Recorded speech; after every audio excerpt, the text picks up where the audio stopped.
Warning: the following live broadcast may contain loud, obnoxious, shrill, and alarming noises that might be considered disturbing, if not outright uncomfortable to listen to, especially if you are wearing headphones. I share my office space with an African gray parrot and two parakeets, and I have no control over their behavior while I am live streaming, unlike my regular videos where I have the opportunity to edit them out as best as I can. And even then, there's a lot of fail in that. If you are sensitive to loud, surprising background noises, I recommend either not turning up your volume too loud or watching my edited pre-recorded videos instead. And like I said, even then, I can't guarantee that even the videos won't have those noises in the background, and especially with the window open and the birds outside. So there's going to be a lot of birds in the video today. So yeah, viewer discretion is advised. I don't know. Sometimes I find it strange that I actually do a warning for the fact that I have birds in the office. But I mean, I remember like the early, like when I first started streaming. Oh my God, I had people bitching all the time about the noises in the background until I started telling them it was a parrot. And then all of a sudden it's like all of a sudden it wasn't a problem anymore. Like really, it's like I had people like going, "Oh my God, change the battery," and this, that, and the other. It's not a battery. It's not a battery. It's a parrot. I have no control, And it's like, look, sometimes even he has me changing batteries when I don't need to change batteries, So that's just what it is. So yeah, so it's funny that I have a disclaimer for that. I have a disclaimer for that. Oh my goodness. So let's see who's joining me in the chat. Who's keeping me company today? Oh, hello, Joseph. Hello. Oh, hello, Melissa. Yes, yes, birds, cats, they're all agents of chaos. Luckily the cat is a little bit he's a little bit on the sedated side. He had dental surgery the other day. So he's not really in the mood of being an agent of chaos right now. Although usually he doesn't bother me while I'm streaming. I've made sure to teach the cat not to come into the office while I'm working. So, but yeah. but definitely the birds are. Also, I had put like I don't like the way the parakeets waste seed. So when I clean out their cages, I throw all that excess seed outside, and of course the wild birds show up to eat that. So now it's like there's birds in here, there's birds out there. So hey, there could be worse noises, considering, right, that there could be worse noises. So so hello everybody. And yes, I see you, my beautiful eyeball people, joining me from regions beyond. Thank you so much. If you're joining me from Facebook, it just seems like, so Facebook is not allowing me to stream to my business page or my fan page or whatever they call those things. So it's just Facebook, just my regular main Facebook profile page. And if you're joining me from Facebook, come on over to YouTube, join my Keep Up Melissa and Joseph company. Oh my God. It's like, I gotta wake up. You see, this is what happens when I eat too close. I have lunch too close to doing a stream. I kind of like timed it a little tight, and it's like, and now I'm sleepy. So excuse me if my brain isn't like firing on all cylinders right now. Oh my goodness. So come on over to YouTube, join the sexy people in the chat. And while you're here, make sure you like, share, subscribe, and hit the notification bell so you get notified whenever any of my live streams go live. Right, because I have to be redundant on top of everything. I'd like just to mention that I'm almost at 1,040. I'm 2 subscribers short of being at 1,040 subscribers. Yeah. So that's pretty interesting. So at least now I feel like I'm a way I'm away from the danger zone of falling back under 1,000. I was always a little concerned about that.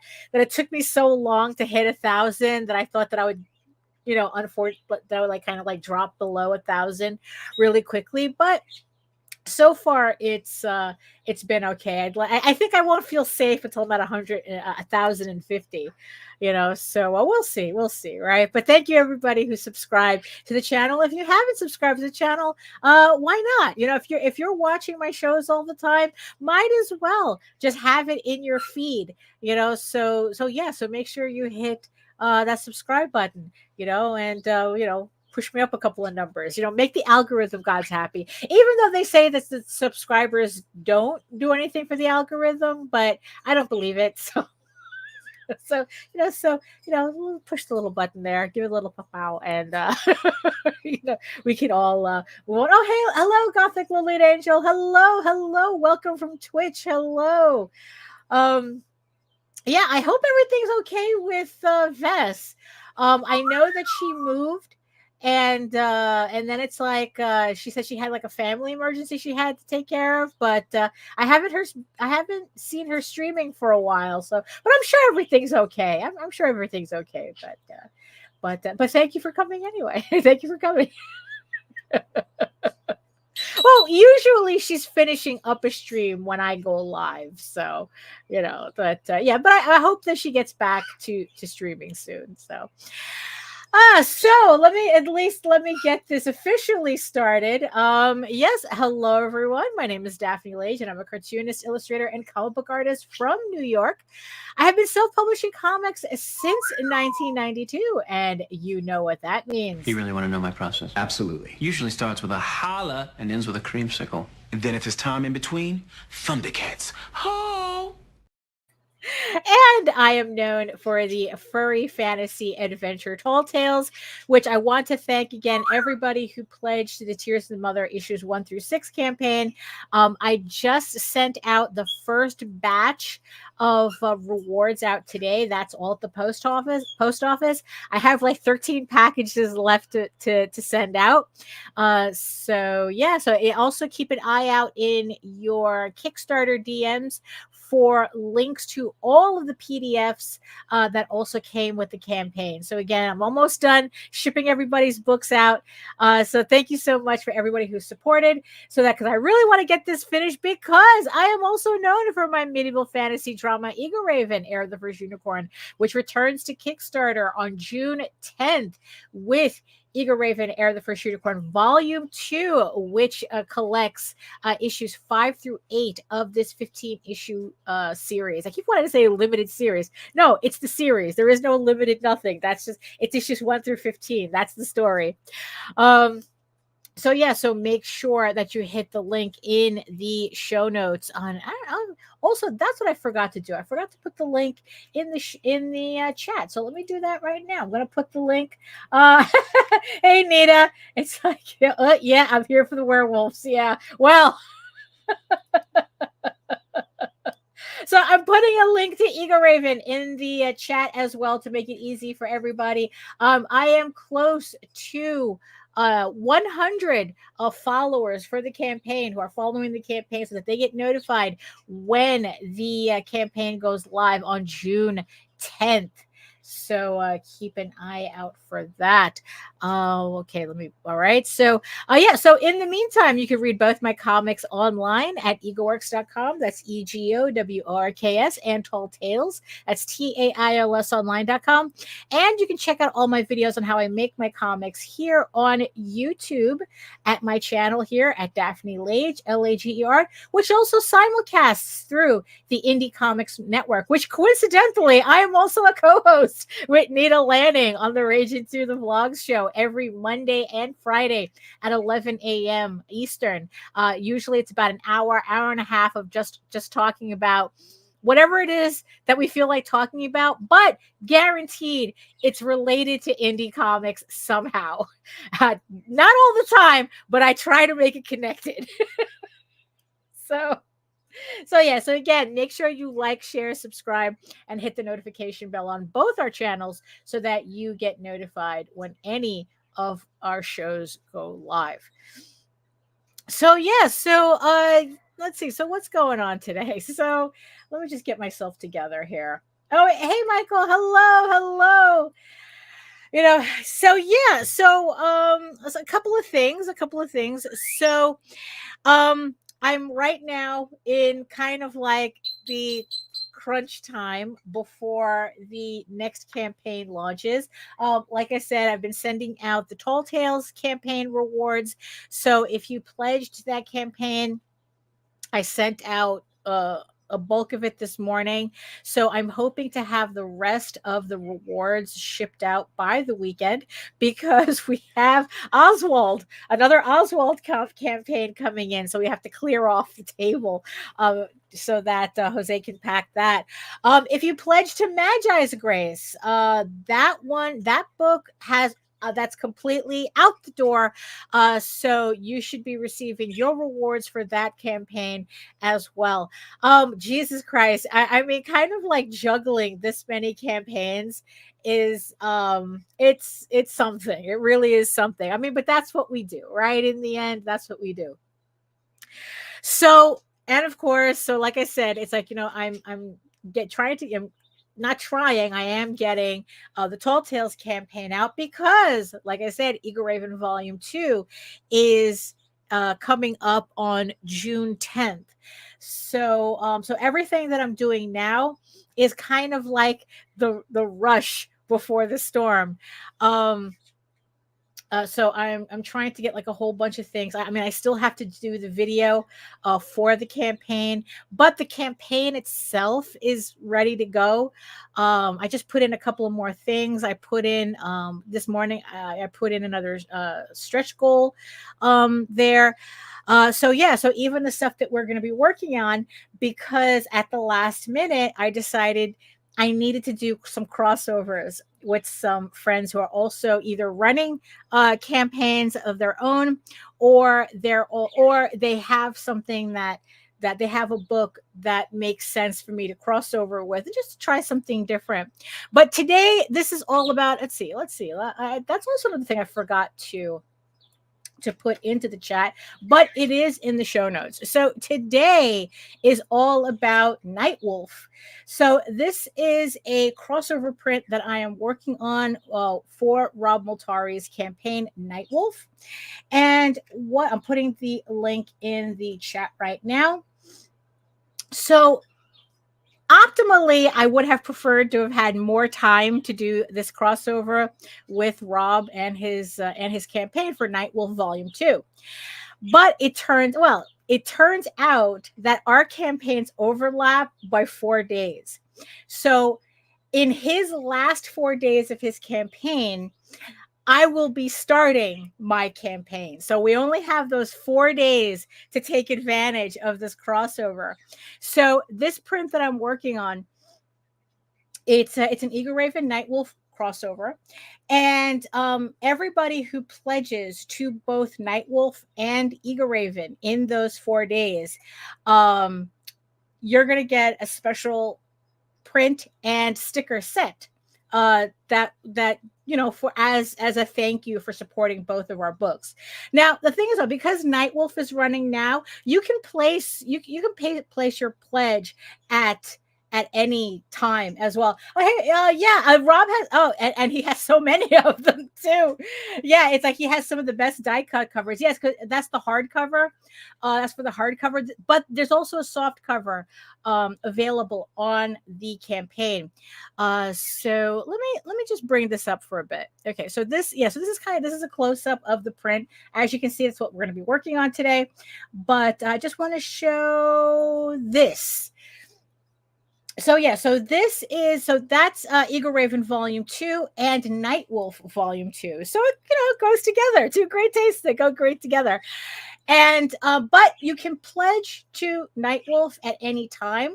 It's just that to get the print and sticker set, you have to pledge to Egoraven while Nightwolf is still live. So so you have I think it's 96 hours after my campaign launches to pledge to both our campaigns if you don't pledge to Nightwolf now. and to get the print set. Now you're kind of wondering, well, hey, wait a minute, where are those chibis? What are those chibis? So the chibis, that's the sticker. That's going to be the sticker that comes with the print. So it's gonna, like I said, it's gonna be a print and the sticker.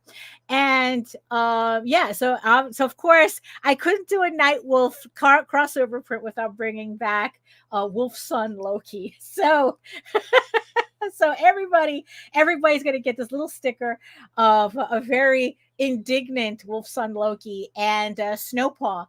And if you're kind of wondering why they're looking like that, you have to get the print to you have to get the print to understand what the little joke is with those chibis. But in and of itself, they're so cute that Rob and Nita said, oh, they have to be stickers. And I go, yeah. And I go, you know what? You're right. So I did make them a sticker. So you're going to get a print and a sticker if you pledge to both of our campaigns. But my campaign doesn't launch until June 10th. Rob's is available now, and so you can pledge to his at any time, but make sure you pledge to my campaign too to get the set. So let me just switch back here. So yeah, so that's kind of like what's going. Well, I mean, both you and Rob commented on my thing on my post when I showed off the image, saying, "Oh, that should be a sticker." And Rob said, "Absolutely." And it's like, I go, "Yeah, you know what? You're right. It's going to be a sticker." So it's going to be like about like 3x4 inch. So it's going to be, you know, a rather largish sticker. So I'm very happy with that. So yeah, so also in preparation for the Egoraven campaign, I heard the both of you said it at the same time. Jeez. So also another thing too that I was preparing for the campaign is I wanted to do something different with the boxes. Usually with the trades, I get like these white clamshell boxes, and I wanted to do something a little different with it. So, and I decided to get some specialty tape made up for those boxes for the trade paperbacks. So I'm really looking forward to using it. I think they're really cute. I've designed I got this from Sticker Mule. It wasn't that expensive. According to the math, I should be able to do like 100 and something boxes with this tape. So it should be okay. Around almost like 100, about 170 something boxes. So I mean, this should last me for about 2 campaigns, I guess. So I thought, you know, so I thought it was just something really cute to do. You know, just something a little different. I mean, it's certainly a lot less expensive than getting customized boxes done. And I kind of think it's kind of overkill anyway. Although Nita did tell me that people collect those printed boxes, you know. I guess you can use them for storage or something, but I guess you could, right? You could if they're nice enough. But I haven't gotten to that point yet. So you know, so, and also another thing that I wanted to show here, let me open up my Kindle here. So another thing that's going to be available on the campaign, but as stretch goals, is the novelization. So I have the chapters 1, 2, and 3 of the novelization of the comic that has all these extra scenes and extended scenes that I think everyone will enjoy from the comic. That each chapter matches an issue. So like 1-to-1, except for the novelization has extra scenes in it, but where the comic ends, where the individual issues starts and ends, that's how the chapters start and end as well. So so yeah, but there's a lot of extra stuff in it. So the first stretch goal on the campaign is going to be EPUBs and PDFs of chapters 1, 2, and 3. If you had supported my previous campaign, you might have gotten issues 1 and 2 already. No, chapters 1 and 2 already. So chapter 3 is going to be new on it. So that tells technically that's the first stretch goal. And then last night I've got the second stretch goal all put together. So this is chapter 4 of the novelization. which I have done at look at that cover from Jaden. I think that this has to be my favorite so far. She's doing so Jaden is doing all the covers for each chapter. So I mean you have to see how it looks here, because I test everything on the Kindle, because so yes, you can see it right there. So there's Jaden's covers right there. They look so nice on the Kindle, don't they? They look so nice. So these are the first three. So these are the first three chapters, which will be available as the first stretch goal, and then chapter 4, which corresponds with issue 4, that's going to be the stretch goal after that. And as you can see, I mean, it can be read. It's read on the Kindle. I crash coursed a weekend learning how to do EPUBs, so that people can like read it on the whatever reader, and if they can adjust the fonts. And I thought that was like pretty good to do. It's like, yeah, if you wanted to make it larger, if you're blind like a bat like me, so yeah, so so I thought that was, so yeah, so this is going to be a stretch goal, and I was just very happy to get this set up. So yeah, so that's going to be, that's Jaden's cover right there. Just figure I'd show that right again. That's going to be really nice. I mean, I'm getting so many pieces from her. Eventually she's going to have her own, like, I'm going to have to do like some kind of like art supplement with all her Egoraven images that she did, but that's later. That's later. So yeah, so that's what I was working on as well for the campaign. And on a separate note, so I'm still waiting for the proofs for volume 2. Mixum sent me an email saying that there was a delay, that there was going to be a delay. I was supposed to have them by now, but they said, oh, they're not going to ship until the 31st. So, I mean, we still got a little time. I mean, I'm still hoping to have them before the campaign starts, which should be okay. If they ship it on the 31st, then, I'll get it probably like maybe like next Wednesday or something. But in the meantime, I got my revamped version of the prequel, Legend of the Silk Rose. The easy thing, the thing about print on demand that I really like is that if every time I want to make changes, I can. So this time around, I kind of like just I tweaked the formatting of the book. This is based on the formatting that I'm using for the novelization. So I want to keep like all the novels, all the stories consistent. So I changed the formatting a little bit, and also added just a couple of like kind of like a list of all the books that are available, that type of thing. But mostly it's just, oh, and this time I made sure to put my name on the front cover. Because before I wouldn't do that, because it's like, oh, well, my name's on the back, and I didn't want it to get in the way of the picture. But the more I was looking at novels, the more novels I've been collecting and reading, the more it's like, you know what, people put their names on the front cover for a reason. So I redesigned the cover just to have my name on the front, as well as on the back. So. And it's the same thing with the trade paperbacks. I mean, the original trade doesn't have my name on the bottom.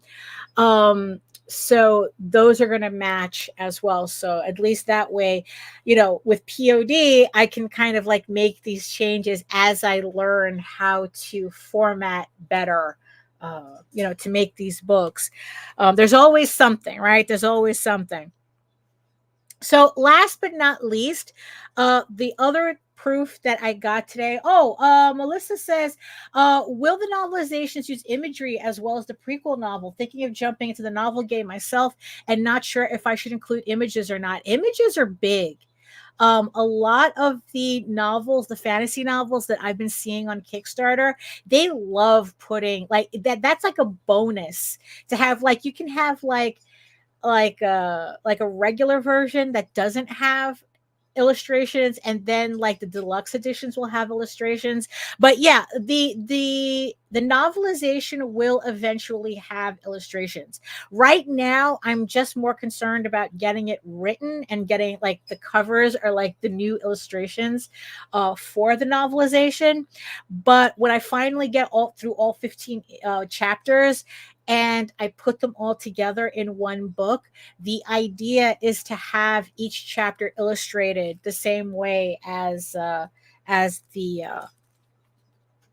prequel.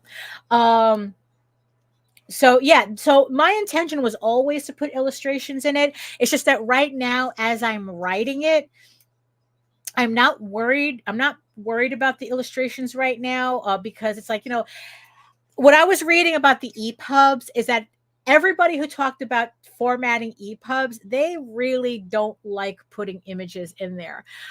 They say that EPUB is just like reading. It's set up like reading on a website, and they say that images just don't. And I have yet to see a Kindle version with illustrations that looked good, especially since I like to read in dark mode.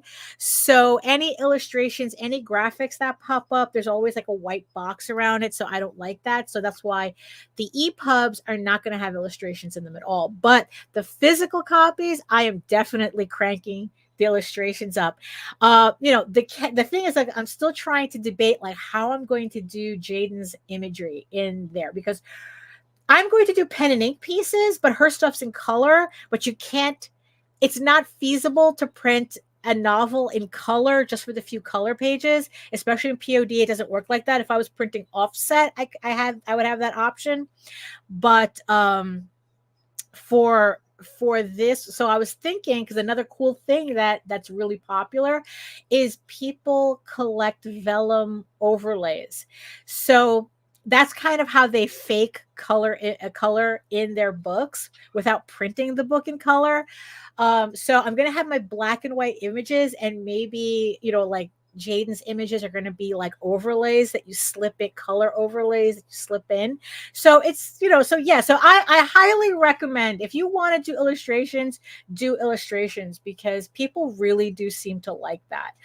Like I said, especially with the like deluxe format books, like if they're hardcover or something. So although I have seen some people in their paperbacks, they print the color illustrations on the inside and back cover and front cover. So there's a lot of options. I know that I spent a little bit too much money on Kickstarter buying like as many different versions of deluxe books as I like. Not blindly, because I at least want to still read them. You know, it's like I made sure to choose books that I was interested in. So yeah, so I get to see, so I want to see like what are the options out there and what people are doing, but definitely illustrations seem to be a big deal. So yeah, so you can go either way. You can go either way with the illustrations. But if you feel like writing a novel, go right ahead. either way, because in the end, you know, people should be able to read your novel without the illustrations. The illustrations are kind of like a bonus, but I'm insecure, so I like I'm saying the illustrations serve two purposes for me. One, to always have an artistic connection to the comics, you know, so kind of like also to remind people that this was written by an artist. So that so that's why I want the illustrations.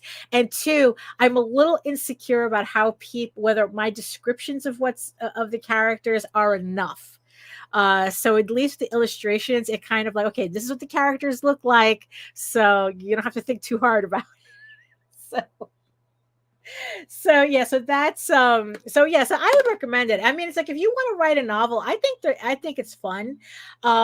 If anything, that's turned into my hobby. Um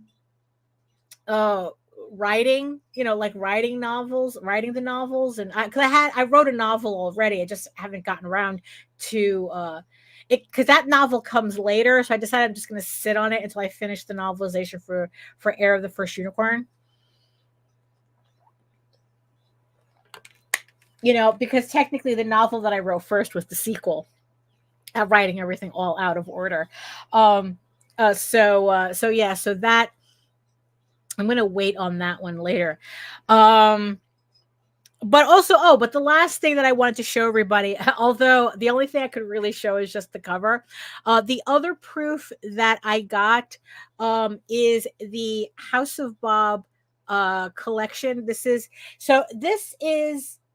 the final version. This is the final evolution of this sketchbook series that I keep trying to like, that I've put out twice already on Kickstarter. Not the exact same book, but this is the format. So it's perfect bound, right? And it's black and white on the interior, but I can't go any further than the front page. You know, but yeah, I can't really. I mean, I don't know. Can you kind of get an idea there? So yeah, I just have to fix a couple of things on the file, but this is pretty much the final format for all the House of Bob sketchbooks that I have planned out. So yeah, so I'm hoping to. So this launches after Egoraven Volume 2. So yeah, so at least, you know, I have to get everything started. So at least there's a proof done. There's a proof done, but at least it's done. There's another book. There's a companion book for this that I still have to put together. I still have to remember I have to color it. So I just have to color in the covers and put it together the same way. So that's so yeah, so it's a jorb. It's a jorb. It beats having an outside jorb, but it's still a jorb. So yeah, so that's what's part of what's coming up and what I'm doing for the upcoming campaigns. And yeah, so okay, so I guess like oh, look at that, we're a little past the half-hour mark. So yeah, so I think it's about time for me to get working on this print. Because I definitely want to finish this so that yeah, just to get it done, right? Just to get it done. But yeah, it's like, oh, let's see. So let me get my music started. We're back using Epidemic Sound as always. Not sponsored, but I do have a subscription about any weird copyright stuff for the music. So Melissa, is your campaign still running? Hold on, let me check my Kickstarter here. Is your campaign still running, or did it just recently finish? So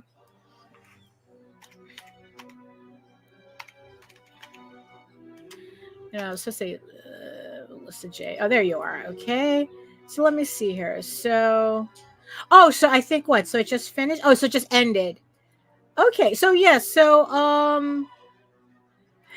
Melissa, wrapped up last Friday. Look, these things are going by so fast. I can barely. It's like, actually, the fact that we're only a couple of days away from the middle, from being halfway through 2024 is freaking me out.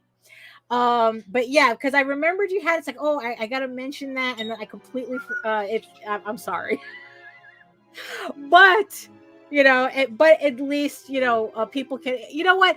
If you want to follow Melissa on Kickstarter, do that. So then that way you don't miss any of her campaigns when she goes live again, because you're always putting something out too, right? So yeah, so she's gonna have another book coming up soon, I'm sure. But at least congratulations for funding. And yeah, because you had to cancel your last. Oh yeah, because I'm just looking at your page right here.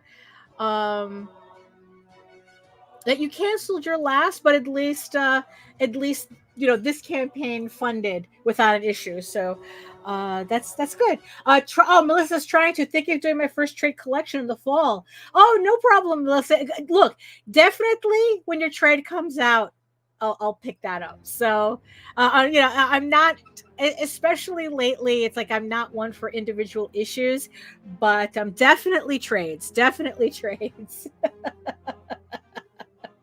Oh, so your previous, okay, yeah, that's what I thought. Your previous one, oh, it didn't fund. Uh, yeah, I guess sometimes that happens, right? I mean, it's like just the timing is kind of off, or that's just something that we just have, that happens sometimes, right? And we just kind of, in the end, we just have to move on. Just move on to the next campaign, and call it a day.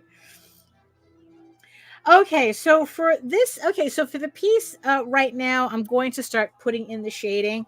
As you can see, Egoraven is colored in first, because I colored her in first because I had wanted to take her character here and then finish off the character. So what I did was I had her separate, because I like that Clip Studio allows me to export layers, and then it's very easy to put them back together without having, because I can't, it doesn't quite work in Photoshop. I don't know why I keep having like registration issues, but in Clip Studio it's very easy to export individual layers.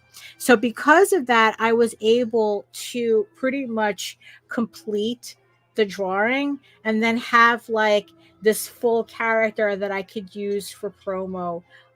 So that's, and then what I was able to do is I took the layers and then brought them back into this piece.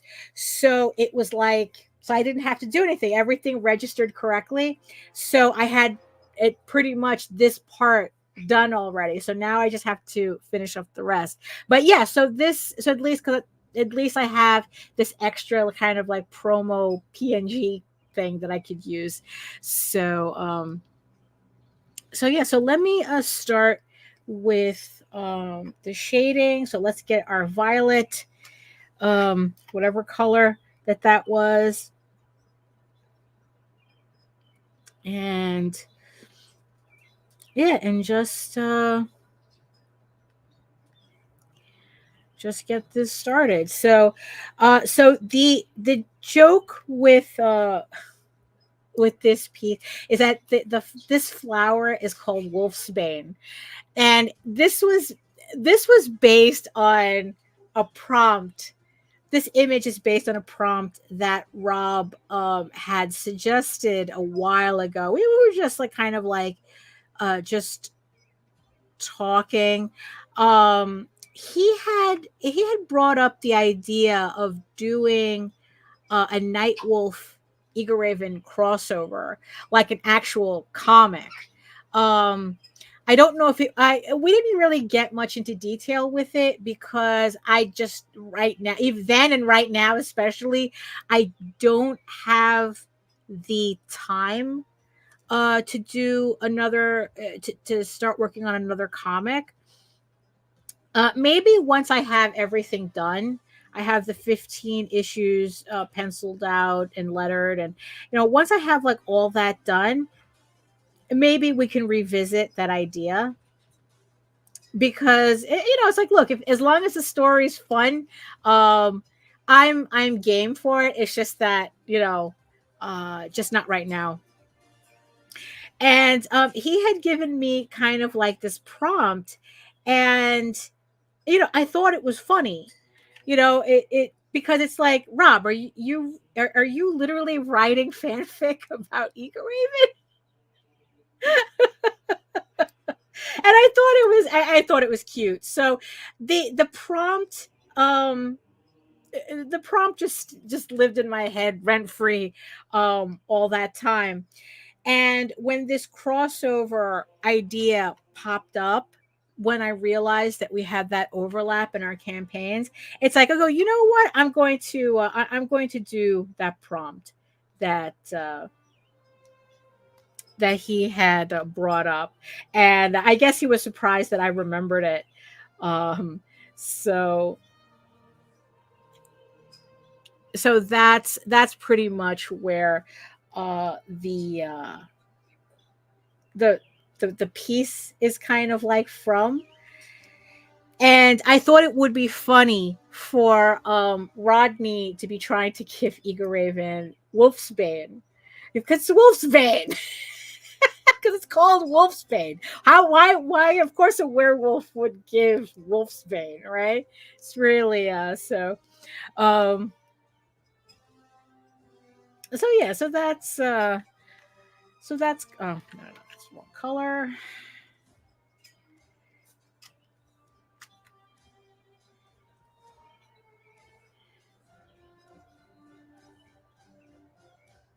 Although the ironic thing about it is that it's called wolfsbane because shepherds would use it to poison wolves. Because I think it's part of the nightshade family. Um, so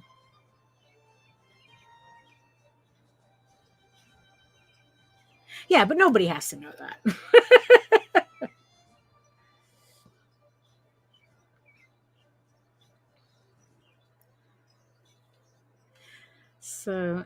So what's going on with everybody? What are we doing? What are we doing today? Or just in general, anybody got any conventions coming up? What's going on?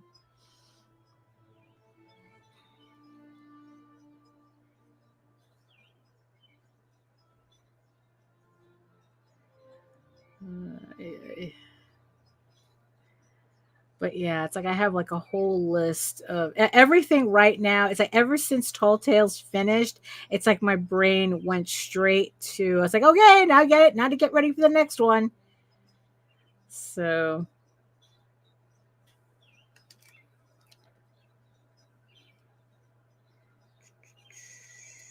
okay, yeah.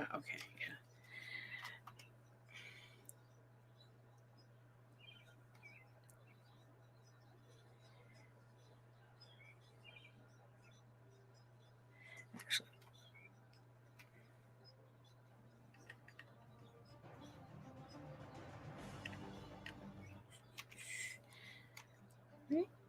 okay. Let me just put that on normal so I can see it. Okay.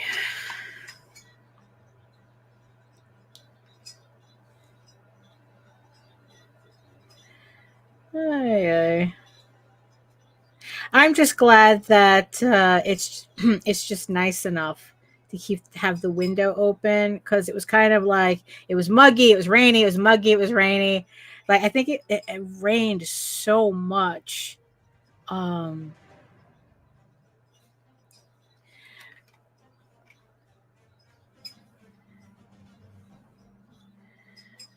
right. So this okay. So this is yeah. So this is a previous image of Wolfsbane that I had colored up, that I had drawn and colored up, and so what I'm going to do is I'm going to just make sure I'm using the same colors for. Let me just turn off the. Yeah, I find it how I really cannot color with all the shading in there. It's like it really has to be just flats. Um, or else it's like I don't know. Like I just feel like it just confuses me. If I try to color underneath, put in the flats underneath um, the shadows and the highlights as opposed to doing the flats first.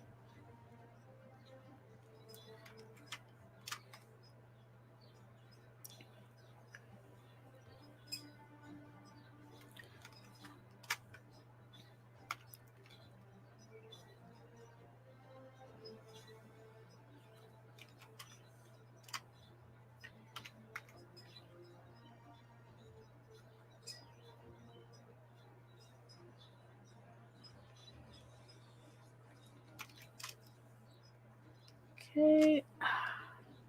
At least this is easy to. At least this time, this stream, it'll feel like I actually am getting some stuff done.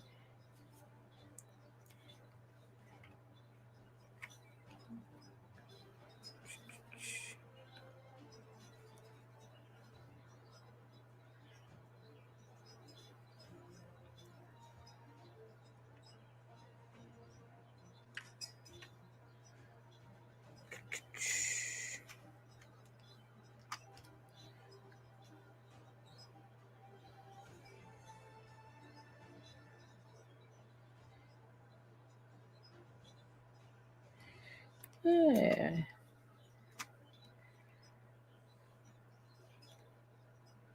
There we go.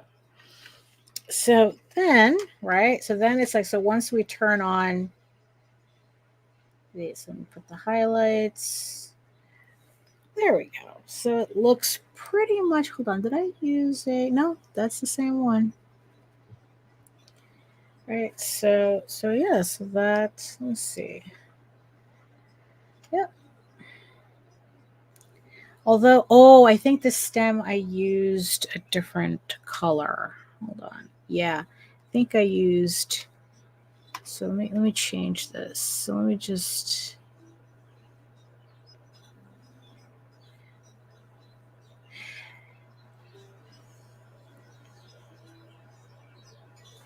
yeah, I'm gonna have to change the highlight color.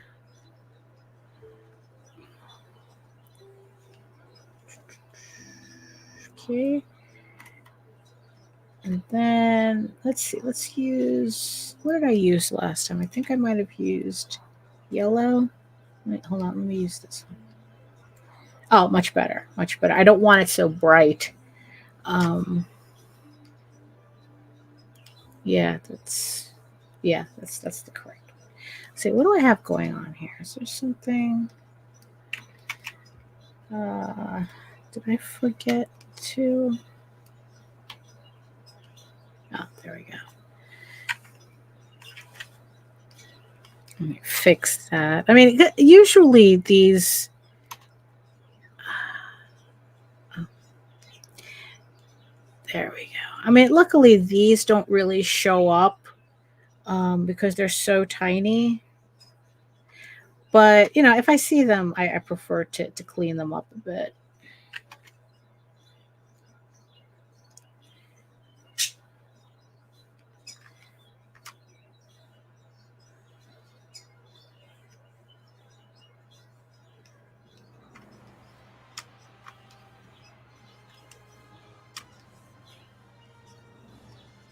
There we go.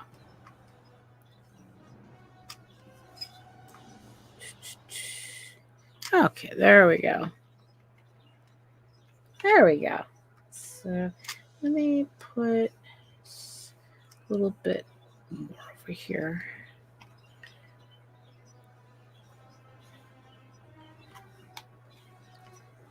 Yeah.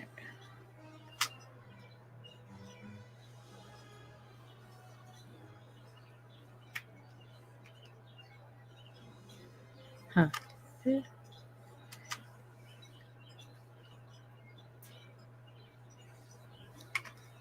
Ah, much better. There we go. There we go. So at least this quickly is coming together. So, but then again, I started it already before the show. So, well, I did the Egoraven part last night. So, yeah. So okay. So let me.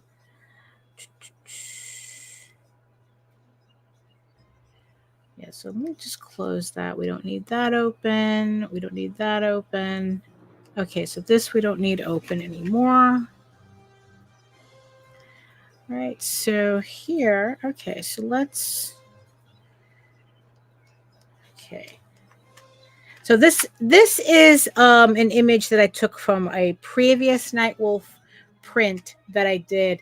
Yeah, I've been getting in the habit of working on the characters separately so that, you know, I could have them like this as a PNG. Oh, thank you. Thank you, Joe. So I can kind of like, you know, have like just the character there, and then it's like I put them back into the piece as a full image. I've been kind of getting into the habit of that. I don't know. I just like having having the full character separate from the background. Like if I could do that ahead of time, because let me see. Let me show you what the final. Let me see what the piece actually looks like. I'm pretty sure I did this on. So that's where the piece comes from. So as you can see, like the character would be covered up. Like traditionally, oh no, don't let things fall. As long as it don't fall on your head, Martha. Things falling. Oh no. You don't want things fall. Especially don't be underneath things falling. Oh, what sort of things should Martha is asking? What sort of things should I put in a portfolio? That's a good question, because it really depends on who you're going to show the portfolio to. I mean, it's not unheard of for artists to have different portfolios for different things. So you know, so one, it depends on what kind of job you're going for. Like say you're going for an environment job. You're going to do like environments for like, I don't know, a video game company, right? So you don't really want to fill up your portfolio with characters, because that's not what they're looking for.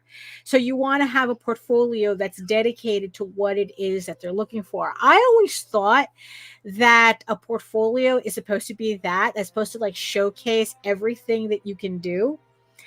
But what I keep hearing is that the people hiring for artists, they want to see a certain consistency, right? They want to be able to like get a gauge as to what they're going to get out of you, when you're showing a portfolio. And so I mean, I know it sounds counterintuitive, but the last thing you want in a portfolio, actually, I'm putting in the shading. It's not, Martha. It isn't shading. I mean, it isn't grayscale, although it could be. So what I'm doing is I put in my shadows on a multiply layer. So okay, so let me show you here. So what I'm doing here, normal. So this is what I'm essentially doing, right? So I'm putting in this this color on a multiply layer. So so that whatever color I put underneath changes according, so the shadows change according to the color that I put underneath. So okay, so here, when I put it on multiply, right? Because before, what I used to do is I used to color the shading exactly the color that I needed. And what that turned out was that was the extra work that I was doing, because if I needed to make changes, I had to change all those layers of colors because they were directly related to the flat color that I was using, right? By doing it this way, if I need to make changes, like, I don't know, if we needed to give, let's change, like, say that I wanted to change Egoraven's shirt to, I don't know, let's change it to pink, right? Oh, right. I don't have to worry about the shading, right? It's because that shading just it just adjusts to the color underneath it. So no matter what color, like say if I just wanted to do blue, that's all I have to do. That's it. So actually, by doing it this way, I'm saving myself a lot of time. Because I don't have to, I just have to change the flats. I don't have to change the shading layers on top of it.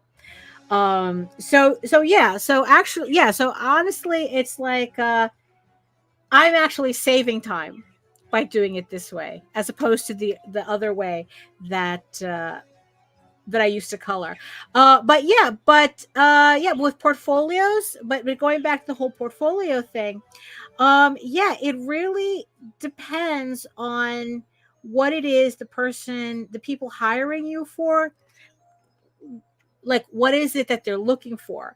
Um, like I said, I thought that a portfolio should be like, oh, it should have a little bit of everything in it. The thing is, though, they really don't want to see that. They want to see exactly what they think they're going to get. Let me tell you a little story. So back in the day, right, I was hired to do some posters for Scholastic. I was very excited about getting this. I was very excited about it, and the editor who was handling the arrangement, right? So he told me what they needed. You know, I showed them my portfolio. He told me what they needed, and I did the piece. So I said, okay, I'm going to rock this piece, this, that, and the other thing, whatever, right? I did like all this watercolor stuff. Actually, no, I did all these colored pencil stuff. I did all these colored pencils and, and the thing. It's like I really like put everything I could into it. And then he came back and he goes, yeah, they hated the piece, but they're going to use it anyway. So I got paid for it, regardless. But I was like devastated when he said, he just said it like that. He was very blunt about it. It's like, no, they hated it, but that there were some changes that I had to make because I didn't understand why I did certain things. And it's like, and they used it anyway. I got paid for it, but I was devastated. It's like, how could they say that they didn't like it and blah, blah, blah. Well, later on, it was because, he told me, it's like, well, your portfolio was full of watercolors and you decided to give them colored pencils. They weren't expecting colored pencils. They were expecting watercolors because that's what was in your portfolio. And I go, oh, but I thought that, I was upping my game and giving them a better product by doing colored pencils. Because, I was a lot better at that than at the watercolors. And it's like, no, that's not the point. They saw watercolors in your portfolio. That's what they expect. So the next piece that I got from them, the next assignment that I got from them, I made sure to do the entire thing in watercolors exactly the way I guess I had originally presented myself. So yeah, so you would think that that it's like, oh, art is art, right? It's like, no, expectations. So your portfolio, I guess if you kind of think about it, that's what's setting the expectations for your whoever's hiring you for your work. If they see that you're all over the place with your style, with your artwork and everything, they're not going to know what to expect from you. And that will be a detriment to you. So yeah, so even if you're working in like different mediums, I would suggest that you have like either you separate out different portfolios depending on what you want to specialize in, what specialty you want to showcase. But yeah, like there was another job that I got where this guy hired me based on some digital coloring that I did. But what happened was that, again, it's like I was very young when these were like my first jobs, my first freelance jobs. And they had, it said, it's okay, we want you to do like a series of pictures for this website. And, it's like, make this look like this actress and this, that, and the other thing, right? So again, I got overly excited and I go, oh, I'm going to rock these pieces. It's like, so, again, watercolor, colored pencils. I took out my colored pencils and I was doing the work and this, that, and the other thing. And almost immediately, there was kind of like a back and forth. I wasn't talking to, unlike Scholastic, I wasn't talking to anybody in person. I was just, this was all online through email. And there always seems to, the guy always seemed to need changes. And I didn't understand, like, why is it he kept asking for changes? So he would give me examples from these artists named Fastener and Larson, right? There was these particular sketchbooks that were really, really popular at the time. And he was showing me pages like, oh, I want something like this. I want something like this. And I would do the piece, color pencil everything up. And then it's like, that's not what I wanted. You have to change this, that, and the other thing. And it just got to a point where what I thought was going to be a very easy job ended up really, really complicated. And it just got to a point, there was one piece where he wanted all these changes. And I go, look, I'm going to need more money if you're going to make me do these changes. And he goes, you know what? This wasn't working from the beginning anyway. So I'm going to cut my losses here. We're done. Right. So again, I was very confused as to what had happened. I thought I was giving him all these great pieces, and it was just one disappointment after the other. And again, only later did I realize what had happened. So again, he had saw my digital, he had seen my digital, my digital coloring. And I was giving him colored pencils, so again, it's like I was not working the way my portfolio made him think I would work. He contacted me for digital, but the thing is though, he never clarified. He just go, look, this is the artwork that I saw you do. Why are you giving me this? Right. And then on top of it, what I learned, especially, like I kind of had an aha moment, what I wasn't understanding at the time was that what he had really wanted me to do was trace those Fastener and Larson images and just digital color them up, with whatever actresses he wanted as the faces. And then that's what he wanted, Like he wanted the Fastener and Larson pieces, but of course he's not going to use them because they're not his. So he had wanted me to essentially trace them and just redo them in my style so that he could have technically the pieces exactly the way he wanted, but not have to worry about, kind of like we were kind of like dancing in a very gray copyright area. But again, I didn't know that at the time. And nobody, they're not clear about that. He was never clear about it, and Scholastic was never clear about it. But technically, I wasn't clear about what I was offering them. So it was a whole mess. It was a whole mess. And in the end, honestly, it just it pretty much got me realizing that I'd rather work a real job than kind of like go through that again. And then that's essentially, what happened. It's like, now it's like the first thing I ask is, what do you want? Now it's like, what do you want? Yeah, it's like you would have thought. Melissa said you'd think you would just have said, I need this in digital colors. It's like, I don't know if you see, because the whole coloring in Photoshop thing was so new at the time that I don't even think he probably had the vocabulary to explain what is it that he wanted. but at the same time, he could have just said, it's like, look, I like this piece. Could you do it like this piece? Right. Like I said, it was a whole mess, but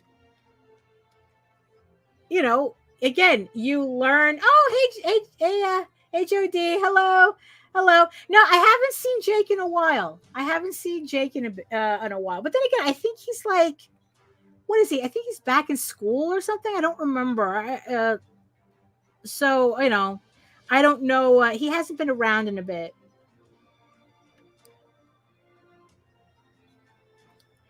So yeah, so with the portfolio, so like now I understand, like just like if you go to my website now, it's very, I have a separate category for traditional media, you know, and now it's like I can kind of like, now I know better, but it's so far removed from it being relevant to anything.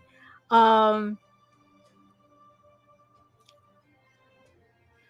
But yeah, when setting up a portfolio, yeah, I would actually recommend setting up multiple portfolios because of that. So yeah. So what you up to, Joe? You know, you keeping busy.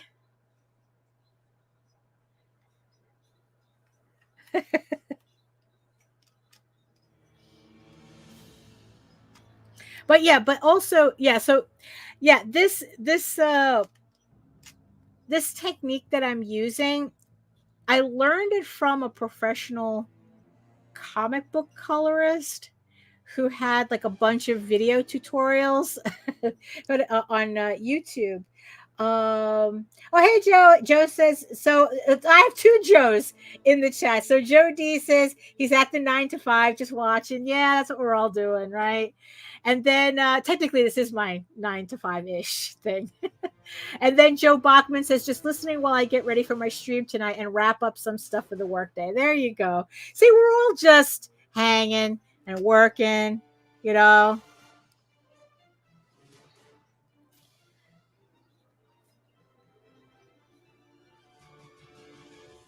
You know, oh yeah, so the shading, right? So it took me kind of a while to get used to kind of coloring this way because yeah, it's like you're putting in the shading first, so technically it is like I've seen a lot of artists do like they, what is it? They don't color as much as they put in values first, and then the color comes afterwards.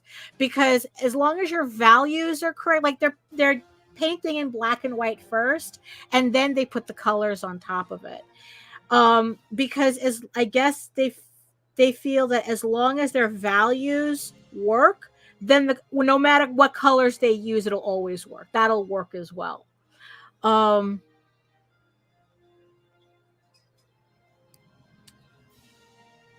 so yeah, and it took me a while to kind of like get used to this, but once I realized what was going on, um, it really sped up my process. You know, and it also gave me more of what I was looking for in terms of coloring my pieces.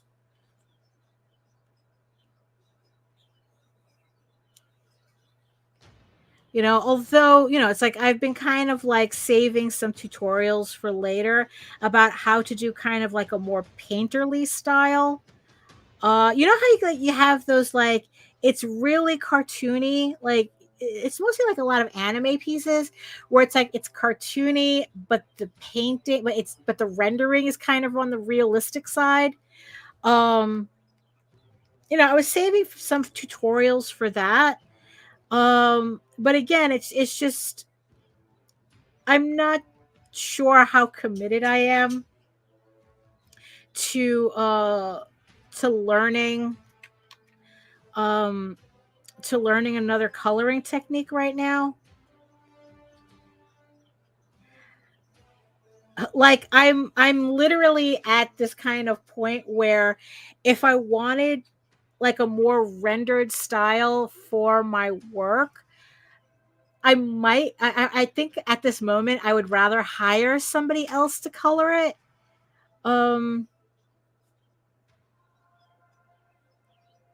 So yeah, so I just haven't so I just haven't committed yet.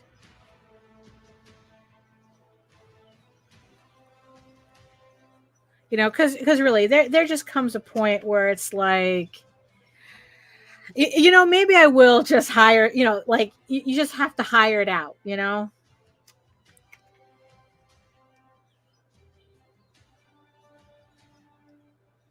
Oh, okay. Oh, for some reason it. Oh, okay, good. I thought I was working on the wrong layer. Um. Oh, what's going on? Okay, what's going on here?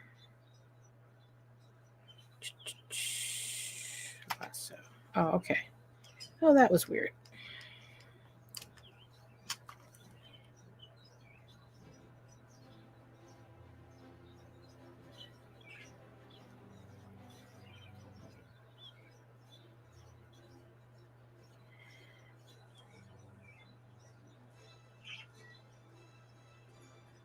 Ay. So yeah, it took me a while. Like I was literally like doing different printouts because, you know, to see like what different shades of this purple that I'm using, um like because it works really well on skin tones, um but it still took me a while to get a shade of it that I felt like suited my work. But once I pretty much got the hang of it, because also the other thing too is that the whole thing about using a lasso to color, because before I was using just a pencil and I would just, you know, but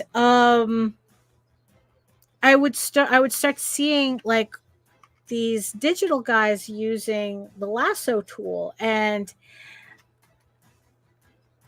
it really took me a while to get the hang of it.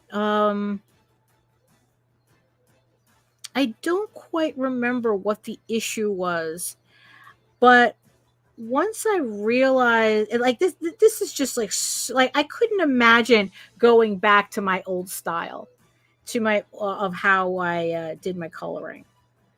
Um,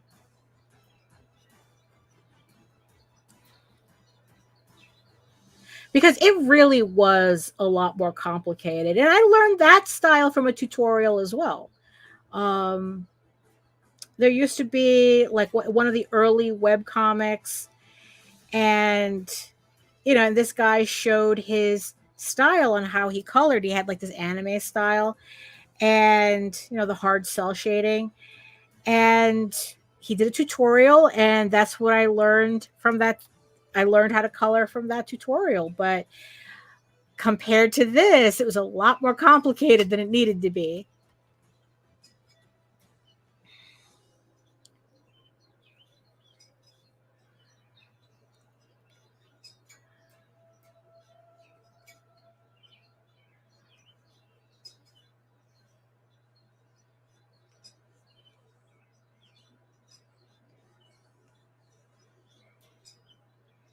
But yeah, but there were like two things that I feel really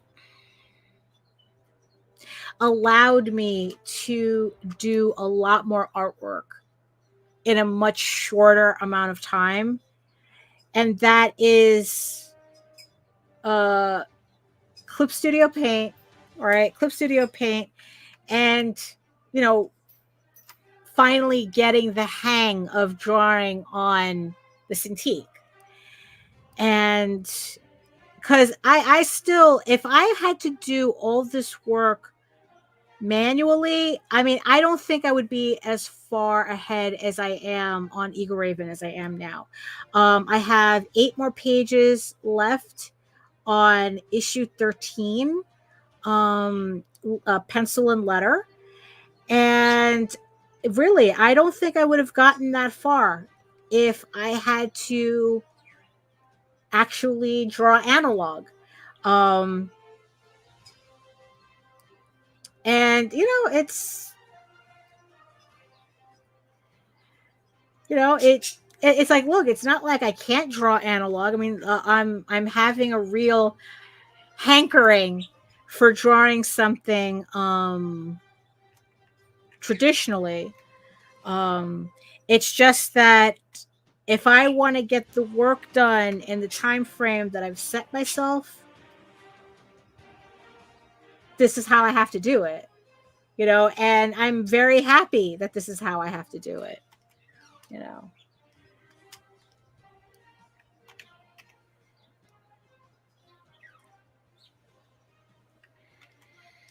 Let's see, what do we got here? Oh, we forgot his tail.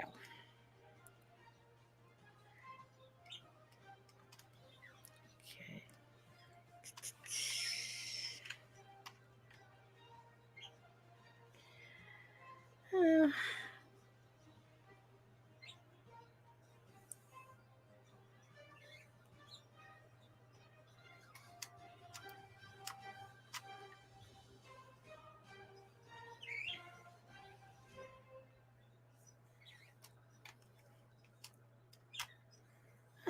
Okay, so there we go. So I think with him, what I'm gonna do, let me see. So let's put in the flats. Okay, so let me go back to this one. So okay, all right.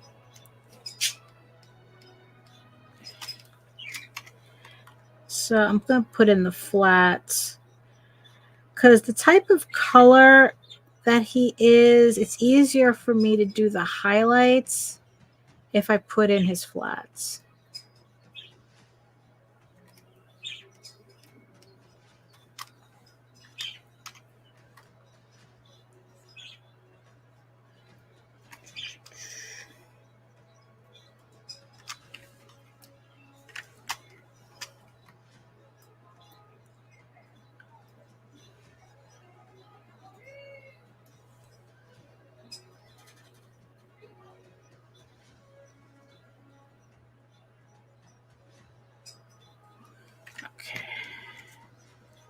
Okay.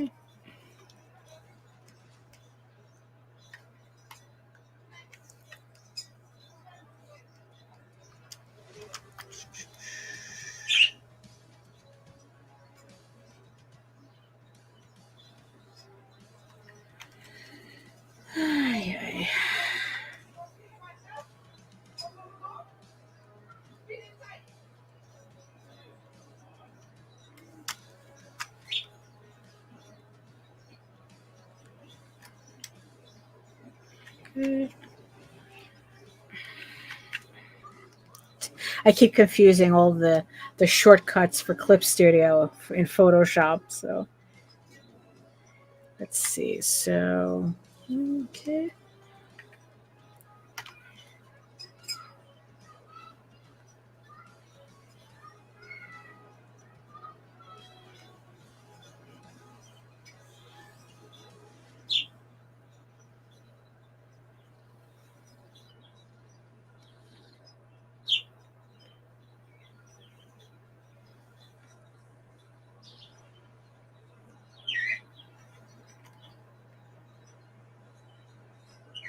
Okay.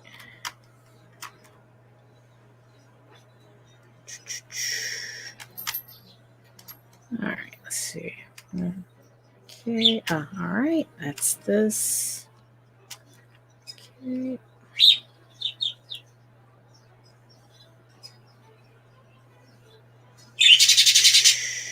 Okay. All right, let's see. Oh, nope. Did I pick the color already? Yeah. There we go. All right. Okay.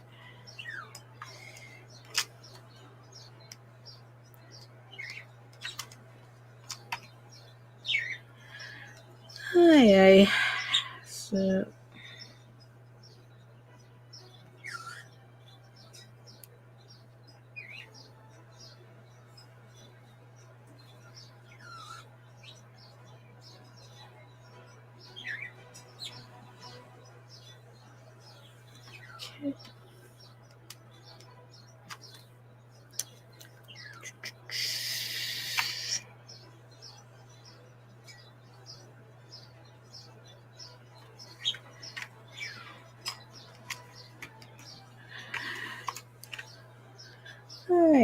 Okay, all right.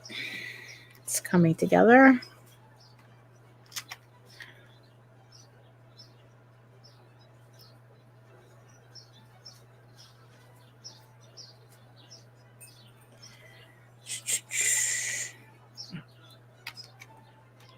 Okay.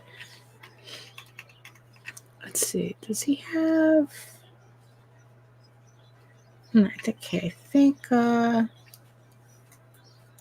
All right. Yeah, I think this is also like this.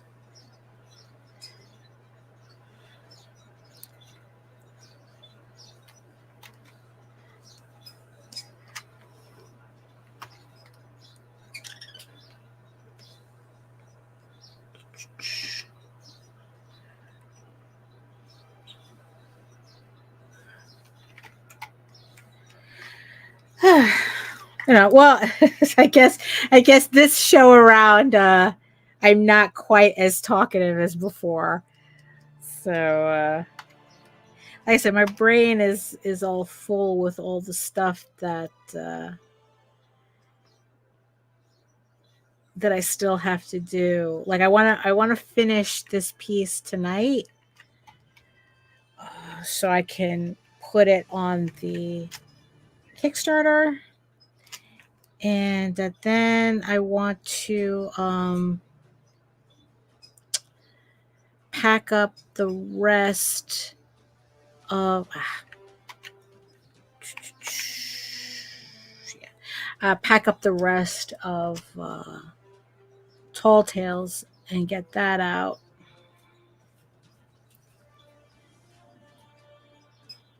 Luckily, it's only 13 boxes, but 13 orders, but it's 13 orders with add-ons, so that always takes a little bit longer.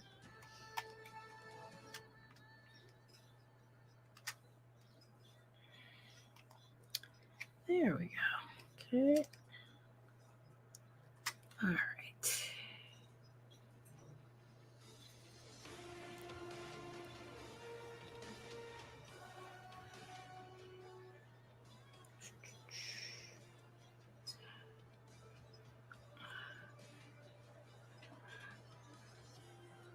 Oh, no, that's the wrong color.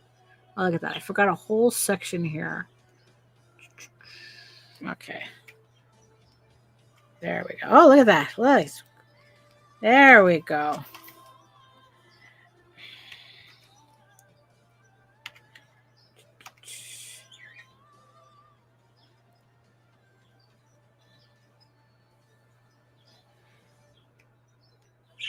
Okay, I don't. Let me fix that. Oh. Oh, no.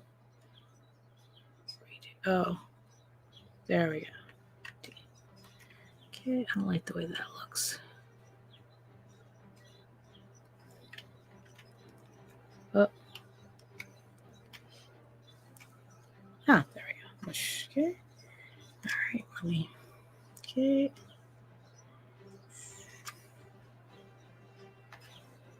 Let me go back.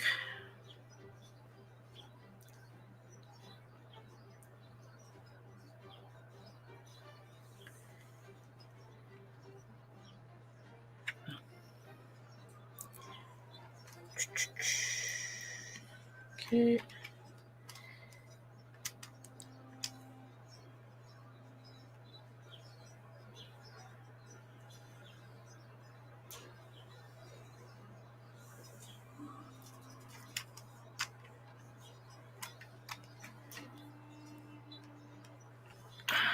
Okay. Oh, there we go. So that's coming together. That's coming together. Let's see that. You see how much easier it is to just put the shading on top of it, and then poof, it just look, there we go. We're almost done. All right, so let me put the highlights in. Like I said, it'll be easier this way.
Okay. Let me see. Did I put? Okay, I did. Okay. So let's do that here.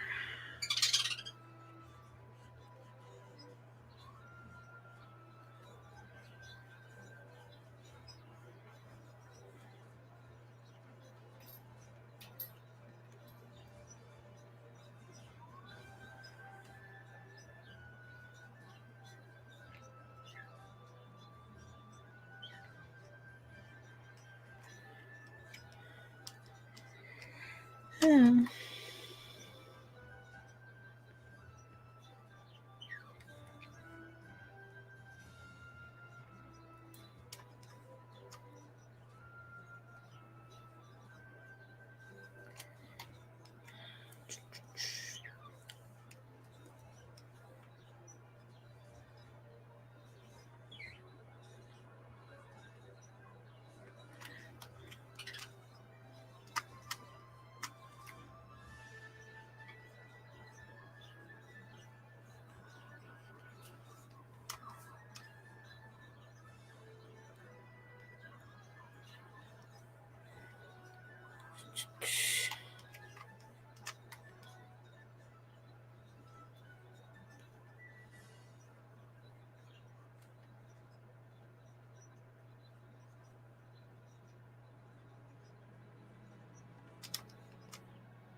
Okay.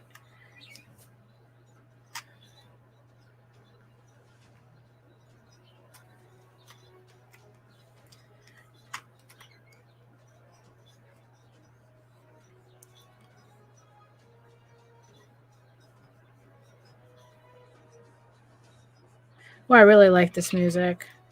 This particular song I know I used on a previous Egoraven trailer, but I really, really like it. So I might use it again. Yeah. I don't know. It depends on what mood.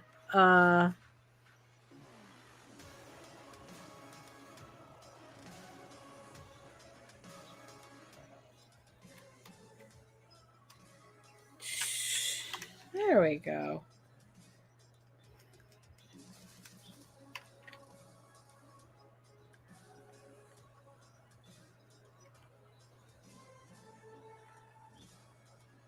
Now, so the thing that Epidemic Sound does now is that they've divided up all their songs into segments.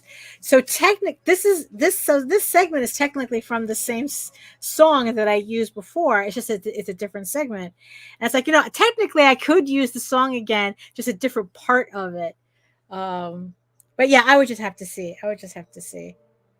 Okay, so there we go. So we're kind of like we're getting there. We're getting there. Um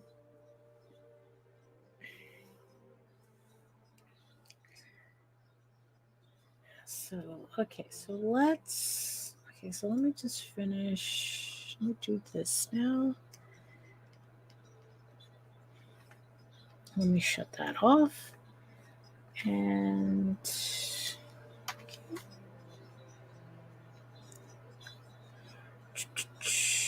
oh, hello, hello, Dylan's.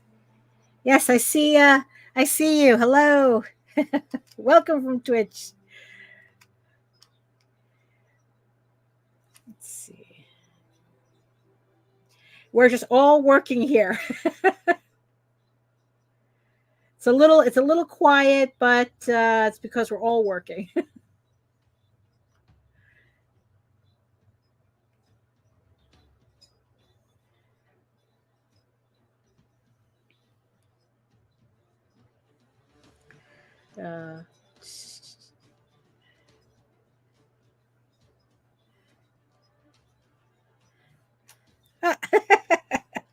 Well, you're keeping us. Well, Dylan's, you're keeping us all company here.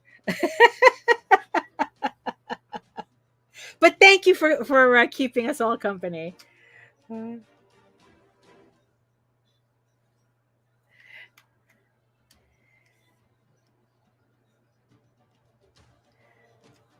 see. Like I said, I'm really trying to get this piece done today because I also have another print that's in the works that I'll probably be working on that on the next maybe, because no, I have to get that print done before my Kickstarter campaign starts as well. So yeah, a lot of work. Everybody's so yeah, there's a lot of work that that has to be done. Let's see. Let's see, what would be good? Maybe this one? Let's see if this one works.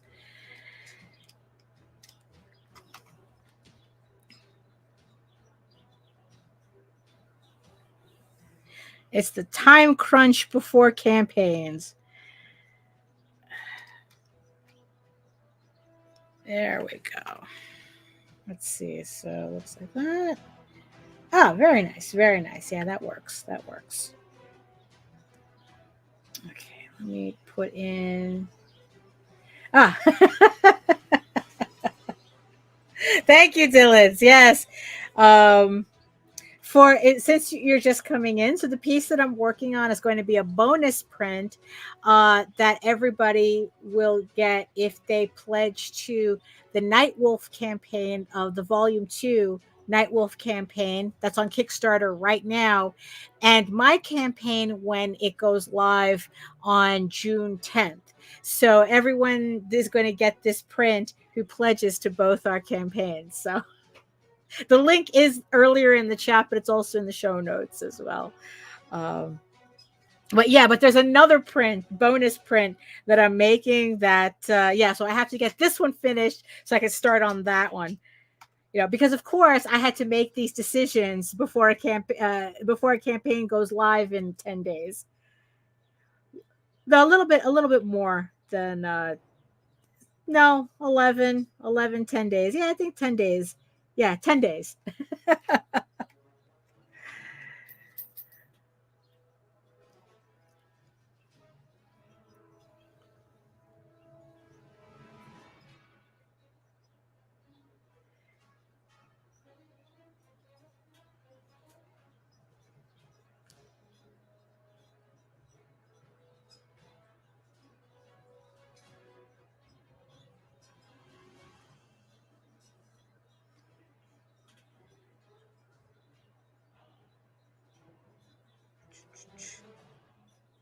Oh, well, I'm not saying Dylan says 10 days. I would be panicking left and right and center. I'm not saying I'm not. Never said I wasn't. You know? Yeah, no, that's yeah, what did I just do? There we go. Okay. Yeah, it's a thing. It's I'm just trying to just concentrating on on getting the work done.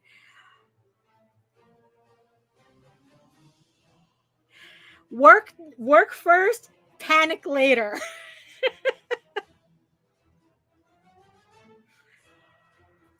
I'll have plenty of time to panic once the campaign goes live. Because it doesn't matter how many Kickstarter campaigns I do, they all freak me out.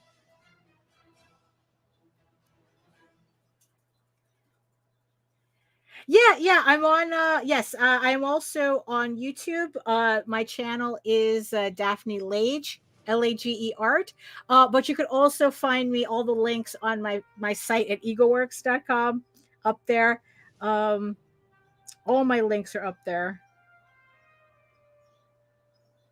Oh, who's popping up on my screen? Okay. Oh, your ad block has been updated. Okay, good to know. Good to know. It's like all I know is like I just saw this like flash and I thought maybe my computer freaked out, but no, it was just an ad block pop up, ironically, telling me that they blocked X amount of pop ups. It's like okay, very good, very good. I appreciate that.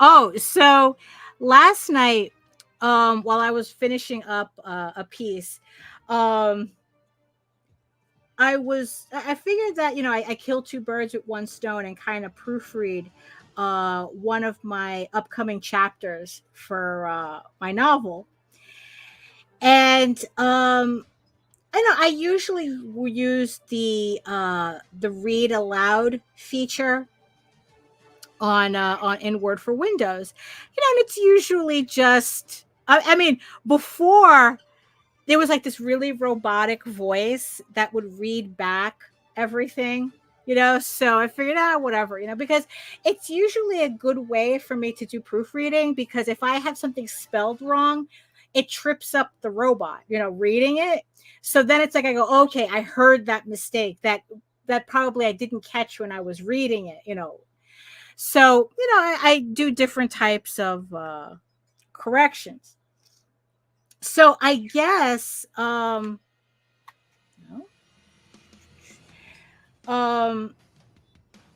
What is it? No. Oh, that's what it was. So I guess they did an update where now it's like they're using of course they're using AI to read back, to do kind of like the read backs on the kind of the read aloud feature, right? So like I said, before they started off with kind of like this really robotic voice, it was very bad, but it got the job done with what I was using it for, right? And then they changed it to like a male or a female voice, which was a little bit better, at least less obnoxious sounding from the robot, right? But still, like it would read very flatly. So it would just like, just okay. So you have a female voice and a male voice, and it would just read out loud what was on the screen. It would just read my manuscript out loud. And again, got the job done because, like I said, if I had any misspellings, it would trip up on it, and then I knew to go in and fix it. So last night that's when I found out that they changed it to the AI voice, right? Again, you have a male voice and you have a female voice. I always pick the female voice. My main character is female, so it makes more sense to me. But oh my God, this was so bad. I preferred the I rather have gone back to the robotic voice, right? Because so the AI, I guess it's like they're trying to make it sound realistic, right? So they're trying to get it to put in like all the inflections, you know, like trying to make it sound like a real person reading the manuscript out loud, right? But it was just so bad because in its attempt to kind of sound realistic, it was all over the place with like tone, with the way it read everything. Like the tone was wrong, the tone was off, you know, it would get chirpy, in places, like excited in places where it had no business being excited. Like it was like reading without context. So it would do very inappropriate voice inflections in places where, like I said, just very inappropriate. Like, I would have I have a rather serious scene, and this female voice was like, oh, this and that and the other thing, and it was so stupid. I mean, it was so cringe. Like, I just like, oh my God. And then, like, to add insult to injury, it would still have problems, like, reading certain words. Like, I don't know what is it with the word grimace that the AI cannot figure out how to pronounce it. It always pronounces it as grimaced. It's like, what are you doing? Right.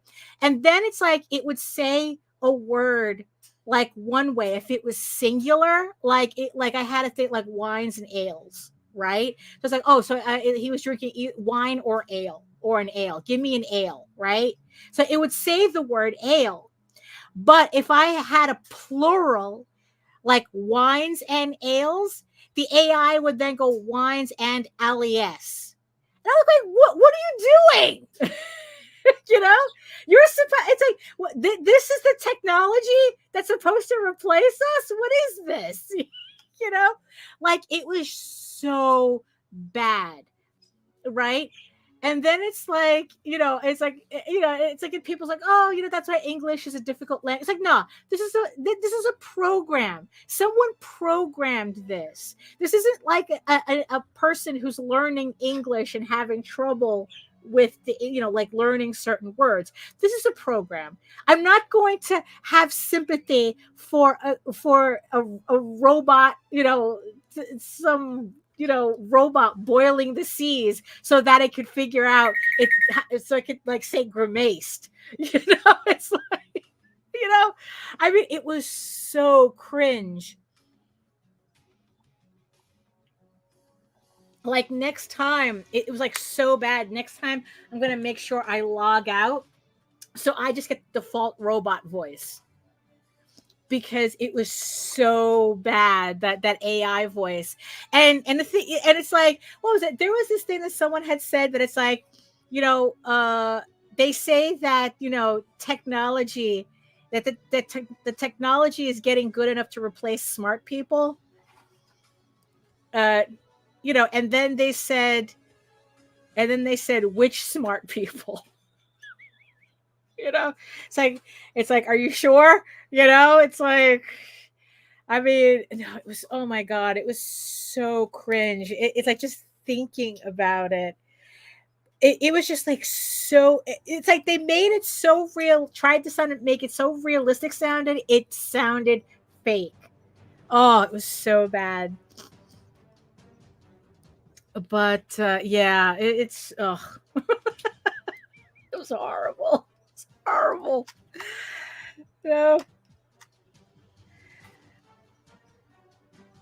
I mean, but really, it's like, I just cannot imagine, like, oh, it was just, I mean, really, the inappropriate tone it would use. I mean, it would just kill. Talk about killing a vibe. Like, if you're, I don't know how people can just say, oh yeah, we'll just replace, we'll just replace narrators with AI, and that's it. And it's like, no, that's not it. Because I remember when I forgot what platform did that, where they started replacing human narrators with AI, and people were returning their audiobooks because it was just that bad. You know, I mean, it was that bad. It was that bad.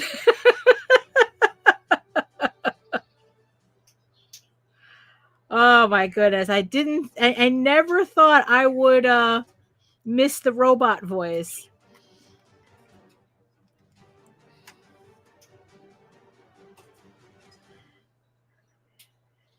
Yeah, but yeah, you know. Guess I'm gonna have to go back to just reading it out loud myself like a normal person, right?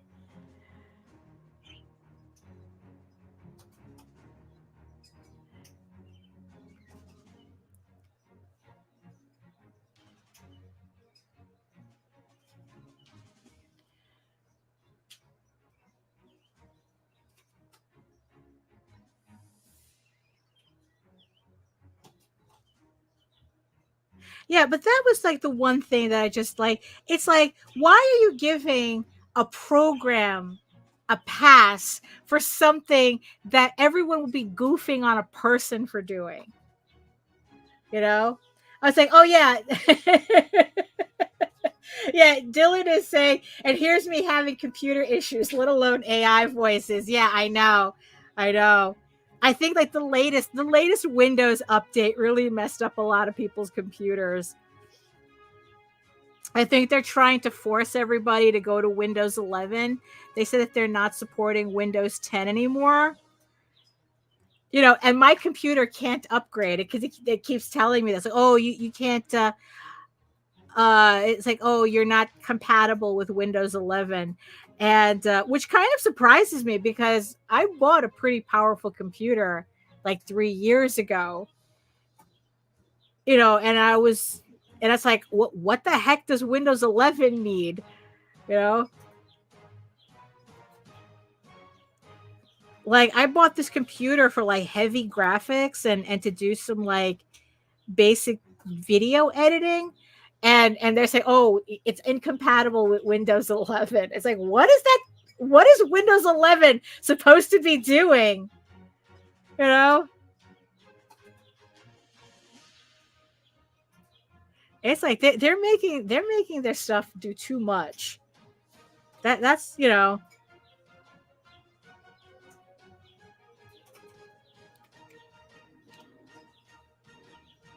You know, now they're trying to force their. Oh, it's like Dylan says, just recently my phone updated with a new AI thing for Android phones. And now I'm like, why?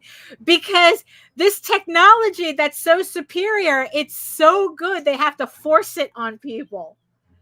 That's the thing that I don't understand. It's like if this technology is so good and it's something that people actually want, why do you have to force it on us? We would have all been clamoring for it from the beginning.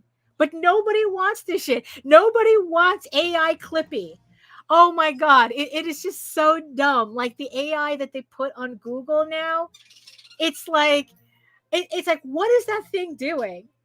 It's like you type in a Google search and then the AI just pretty much repeats what the actual website underneath it is saying. You know, like it's like what it's like you're literally having a duplicate of what you're. It's like, what are you doing? You're not doing anything. I see I see the website right there with the answer that I need. The AI is doing nothing. You know, I mean, yeah, it's it's like, oh, I see that. You know, I see you're looking up information for you know, what was I looking up? What was I looking up? Oh, I think I don't even remember what I was looking up, but it was like, it's like, oh, well, this website says this. And I go, yeah, I know, because it's right underneath you. I mean, it's just so bad. You know, and then people are saying that like the AI is like, you know, it's, you know, it's bad enough that they say that that the developers are saying that AI has a tendency to hallucinate information. Because you got to remember it's generative. So sometimes, so it's literally, it's not being intelligent. It's trying to predict what you want to see from it. You know, and there was like this one thing where someone had asked about like, I don't know, like what vitamins they should take.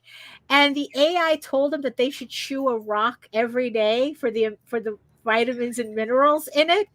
And they were like, what the heck? And it turned out that it was taking information from the friggin' Onion, which is a parody site. Oh, Dylan says, AI be like, I see you need help for your art. Let me generate some things for you based on your drawing. And then it gives you something completely different. Yeah, no, I've seen people do that. I've seen people like put in line art.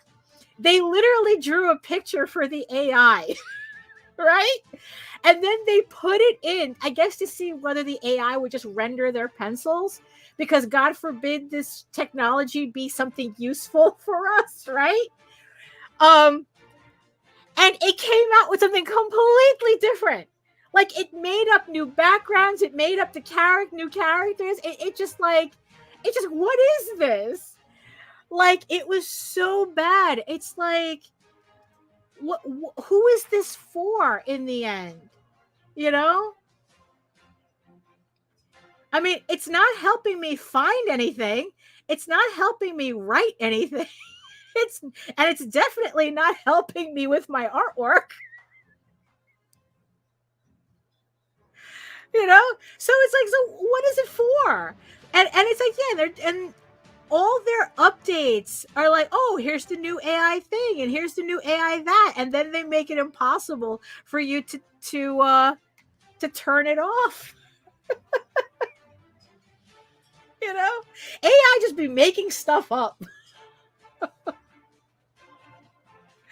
you know, and yeah, and the funny thing that Dylan, yeah, the thing that you said that AI is just making art themselves. So there was this thing that was going around. This woman who worked as an art director, right? And she's like going, I'm telling, it's like, yeah, this is not the technology they're trying to sell us, right? Because I guess she worked on like some really in some really high end design places, right? And she's like saying everybody that they hired, every AI artist, every AI prompter that they hired, they all had to fire, because they really learned that, yeah, this is not the technology, that we're being sold a bill of goods when it comes to AI, because they would try, like, they would complain that they couldn't do revisions. Nobody knew how to do revisions. That even if you ask the AI for the same thing, but just slightly different, it would give you something completely different. So you could never remember? So earlier we were talking about portfolios, right? So if the AI had a portfolio, it would be too inconsistent, for anybody to hire it on its own. And she was like saying, it's like, look, actual agencies are not using AI art because it's just a lot easier to hire an artist to do what you want and then make the revisions that you need than it is fighting this technology that can't do any of that. She says the only companies that are using AI are small companies that don't want to pay anybody anyway, that they're really like low rung companies, and they can't really be taken seriously to begin with. But yeah, it's like, yeah, and kind of like just being forced to see what's being pushed on us, like with all these updates. I mean, really, I kind of wonder if the reason why my computer for some reason can't handle Windows 11, it's because I guess it doesn't, like, it has the power to edit videos and it has the power to edit graphics, but it doesn't have the power to, I guess, to run their AI bullshit, and it's like, oh, no, I am not upgrading my computer so that you could put that garbage on my system.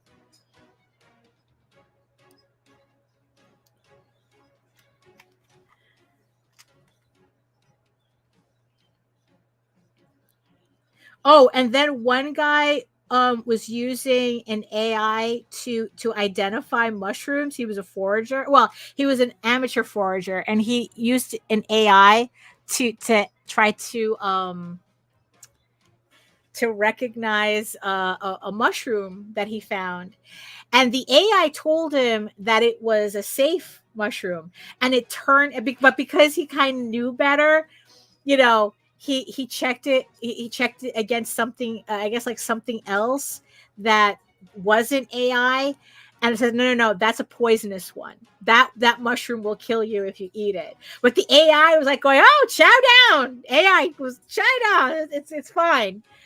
And the guy was like going, I mean, this is gonna kill people. This is gonna kill people. Did you hear about? There was a case. A guy sued. I forgot what airline he sued, but I think it was in Canada or something. And his father had died, and he had to make the trip to the funeral, or his grandma, or whatever. Someone had died, and he had to make the trip to the funeral. But the problem is that airline, the tickets were really expensive. So he went to the airline website, and they had an AI thing there, you know. So he typed in his questions like, oh, are there special fares? Like, oh, I have to go for a funeral. Are there special like bereavement fares? You know, because I remember that in the past being a thing where airlines, if you were going for a funeral, the airlines would give you a heavy discount, you know, because of why you're traveling. And the AI assured him that there was a bereavement fare, and that he had to do, and he gave the instructions, and you know, and that was pretty much it. The guy followed the instructions. He went to the funeral, but when he came back, the airline charged him for the full price of the plane ticket. I think it was like a $600 ticket. And I guess like the AI had given it to him for I don't know, 200 or something. Let's just say, I don't remember, right? So he sued the airline, saying that it was because of their AI on their website that told him this, that they should honor the fare. And they said, no, we're not going to honor it because the AI is third party and it gave you incorrect information. And the guy goes, it's no, you pay, no, you know, it's your AI on your website that you replaced agents with. You can't turn around and tell me you're not responsible for what the AI told me if it doesn't work in your favor. And a judge awarded the guy won because of that. It's like, no, he's like, you can't get an AI to replace your employees and then conversely turn around and say that the AI is wrong, so we don't have to honor it. It's like, that's not how that works. So I think that the guy ended up getting back. They had to pay him, not only refund him the cost of the entire ticket, but I think he got another $6,000 from them as well. You know, so it's like, so what is this shit for? You know, what is this for then? You know, you can't have it both ways. You can't say that, oh, we're going to use AI to replace everybody, and then the shit starts hallucinating information, and then you're like, oh, no, the AI is wrong. We're not, but because we don't run it, that's a third party problem, not us. It's like, no, that's a you problem. And I hope more companies get dinged for that shit. I swear. Yeah. So let me just, I just realized that we're just over the 2-hour mark. So let me just fill in some more stuff here. Yeah. So that's what we're kind of looking like so far. I'm almost done. I'm pleased with it. So usually it's like, look, if you're here long enough, you know that I don't really finish pieces on the air. So it's very rare that that happens. So here's the print in progress. Definitely going to have it done done by tonight, because I just want to get this finished so I can move on to the next print I need to get finished. Plus, I still need to finish those 8 pages for issue 13. Like I said, the work is nonstop. It's like I said, the panic is internal. So I think it's working out really good. I think it's coming out good. So so I'm gonna be very pleased with it. So like I said, if you guys want your own physical copy of this final print, which is going to be double-sided, there's going to be another piece of artwork on the back. So if you want to have your own hard copy of this image, all you have to do is just go to the link in the show notes, go pledge to Nightwolf. It's live now. You can pledge to it at any time. But when Egoraven opens on June 10th, you're only going to have 96 hours to pledge to my campaign, because to get the print set. So you pledge to Nightwolf, you pledge to Egoraven, and then at the end of my campaign, I'm going to ask you what your backer number is on Nightwolf, and and then you will get the print and sticker set with your Egoraven books. So there you go. If you want to see the finished piece, I will post up a preview of it on Facebook. So I think it's coming out pretty good. So oh my goodness. So let me just, I already shut off the music, and let's go back here. I mean, it's like, look, it was a little quiet, a quieter day today. Not as, believe it or not, is not as much conversation, but it's because we were all working. I know that Melissa said that she was doing some artwork. Some other people were getting ready for work. Joe was saying that he's getting ready for another live stream. Joe D is just working. He's just working. But and also thank you, Martha and Joseph, and of course, Nita's always in there. Thank you, everybody, for joining me in the chat and keeping me company. Thank you, Dylan. Thank you, Tornado. Thank you. Welcome. And thank you for keeping me company as well. So there you go, Dylan. You really did keep everyone company. So I hope to see you on the next stream as well. So we can continue the trend. So that's it for me. Well, at least for the stream. Like I said, I'm going to be finishing this. I'm going to continue finishing this piece until it's done today. But again, thank you, everybody in the chat, for joining me and keeping me company. Thank you so much to my beautiful eyeball people, also keeping me company from regions beyond. I hope you got whatever work you needed to get done as well. Like I said, even though we had a lot of quiet moments today, but we were all working.